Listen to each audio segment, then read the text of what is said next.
I want you to listen to the statement of Martin Luther King Jr. in his book called Bearing the Cross. He said, "I believe that in some strange, marvelous way, God worked through Gandhi and the Spirit of Jesus Christ saturated his life. It is ironic, yet inescapably true, that the greatest Christian of the modern world was a man who never embraced Christianity." The context of that, a Christian organization was criticizing Martin Luther King Jr. because he was part of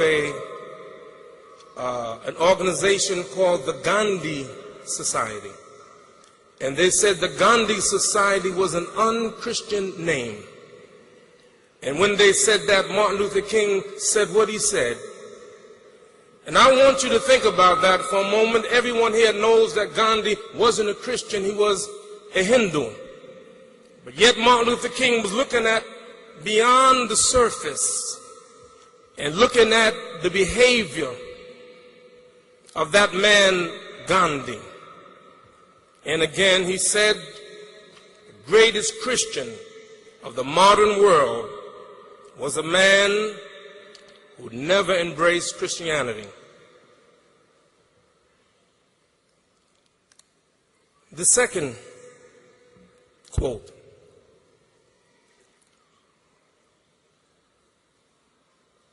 "When I was driving in my car from the long 900-mile trip, I turned on the radio, and lo and behold, there was a Christian minister teaching.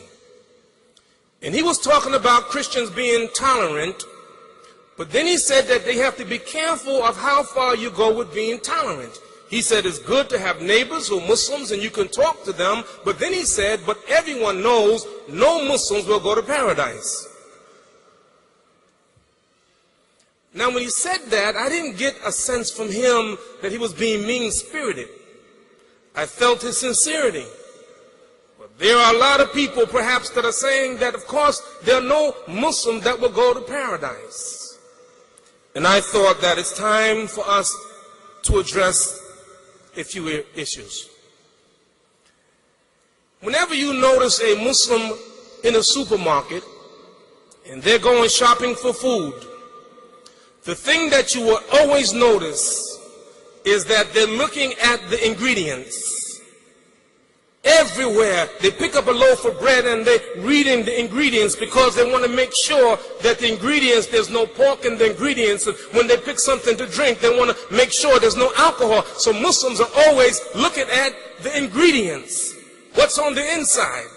And one of the things that I've learned over the years, that when you go shopping, you don't have to go shopping for a brand name. When you realize that a lot of times it's the same product, it's a different name, it's a different brand, but it's the same product.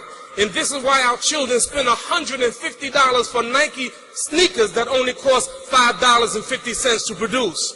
Because they're looking at the brand name and they're not looking at the ingredients, what's on the inside. And our prophet, peace and blessing be upon him, was a man, and we want to be like him, who was able to look on the inside. I'll give you a few examples. It is well known that the first migration of the Muslims to Abyssinia, Prophet Muhammad is reported to have said, peace and blessing be upon him, go to this land, go to Abyssinia, because there's a king who happens to be Christian but was just. So the thing that this Christian had, he had justice, he was just. Later on, he would become a Muslim. And Allah would reveal the death of An-Najasi, the king of Ethiopia. When the Prophet was in Medina, Allah revealed to him, and the Muslims stood up and they prayed for his janazah, they prayed for his funeral prayer. He was a man of justice. He didn't become just after he became Muslim, he was already just. Example number 2. When the Prophet Muhammad, peace and blessing be upon him, when he received the revelation from the angel Jibril, his wife Khadija took him to her cousin Waraka. Waraka was a Christian. And Waraka helped the Prophet, peace and blessing be upon him, to understand what was happening to him. That was the angel, the same angel that came to Moses. So the Prophet, peace and blessing be upon him, recognized this man Waraka. Waraka wasn't a Muslim, but he recognized that man had some knowledge, he had something for him. And then the Prophet was able to look at a person even though that person wasn't a Muslim. Brothers and sisters, we have to learn to look beyond the surface. And we must be Muslims who show our example by what we do, not by what we say. I'll give you a couple examples. When I was in Atlanta, Georgia, I would run every day, 4 to 6 miles.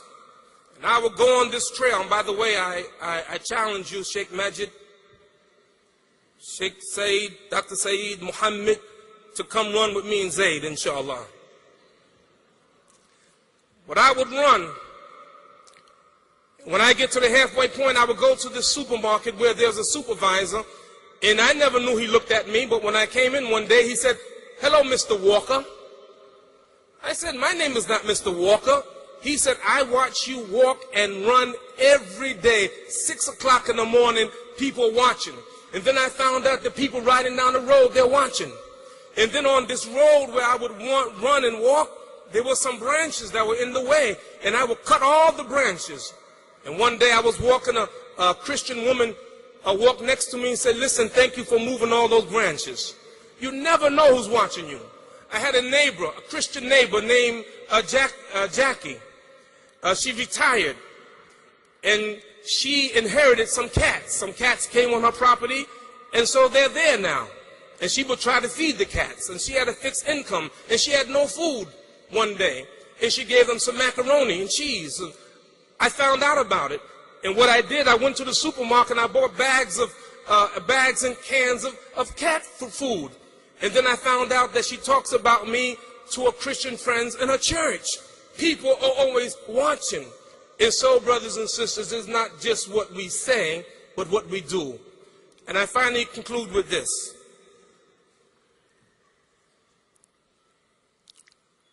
We are American citizens. And what we want to do as Muslims is to begin to attack all of those issues that we are confronted with. I want to read a quote from you from Malcolm. In the autobiography of Malcolm X, on page 388, I want you to listen to what he said in 1965, right before he died. Sometimes after the programs, we would sit around and talk about all kinds of things, current events and other things for about an hour or more.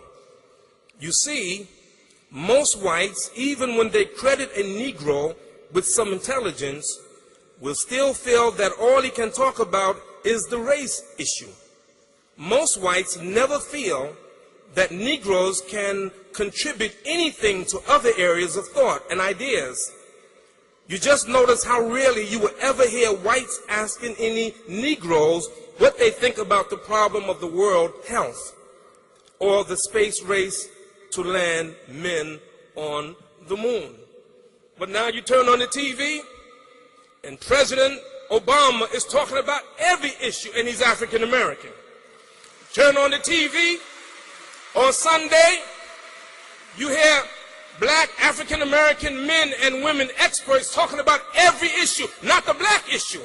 And I tell you, I promise you, inshallah, there'll come a time soon when you hear some of our great stars, you will see them on TV, not just talking about Islam, but talking about every issue in this country. There will be Muslims talking about every issue in this country. You will see, inshallah, because people are learning and people are changing. America is changing. America is becoming greater. America is being molded, and our hands are in there helping to mold America to make America a better place. So Muslims should stand up. And I leave you with this thought. Think about it. There are hundreds of verses in Quran and hadith of the Prophet, peace and blessing be upon him, that would make my claim. But I just give you 2 or 3 and then I leave.